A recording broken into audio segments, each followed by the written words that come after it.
આજે 11ના દિવસે આપણે તુલસી માનું પૂજન કરવાનું છે, કેમ કે આજે છે તુલસી વિવાહ।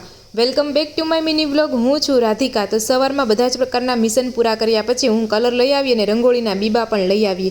આજે છે ને રંગોળી કરવાનો બહુ ટાઈમ નથી, એટલે આપણે હાથેથી રંગોળી નહીં બનાવીએ, આ રેડીમેડ બીબા પાડી દઈશું। તો વચ્ચે મસ્ત મજાનો મોરલો આપણે પાડી દીધો છે ને પછી આપણે એની બોર્ડર કરવાની છે, વચ્ચે રાધા કૃષ્ણ દોર્યા છે।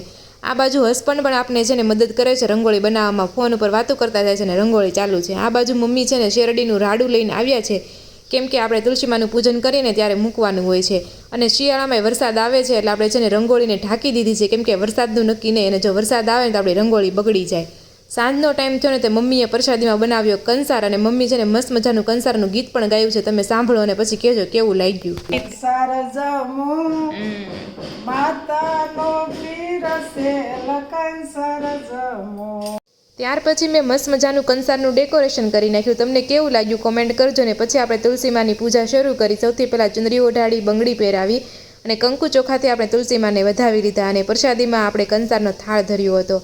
આ રીતે આપણે તુલસીમાનું પૂજન સમાપ્ત થયું છે। ફૂલ વ્લોગ તમારે જોવો હોય ને તો યુટ્યુબમાં સર્ચ કરજો રાધિકા તળાવ્યા વ્લોગ, અને આ મિની વ્લોગ ગમ્યો હોય તો લાઇક કરવાનું ભૂલતા નહીં। તુલસીમાનું પૂજન થયા બાદ હમણાં તો નવું વર્ષ પૂરું થયું છે એટલે બધા સગાવાલાને ત્યાં બેસવા જવાનું હોય, એટલે મેં મસ્ત મજાનો છે ને ડ્રેસ પહેરી લીધો હતો, અને પછી અમે ઘર લેવા માટે નીકળ્યા। ફરી મળીશું, બાય બાય।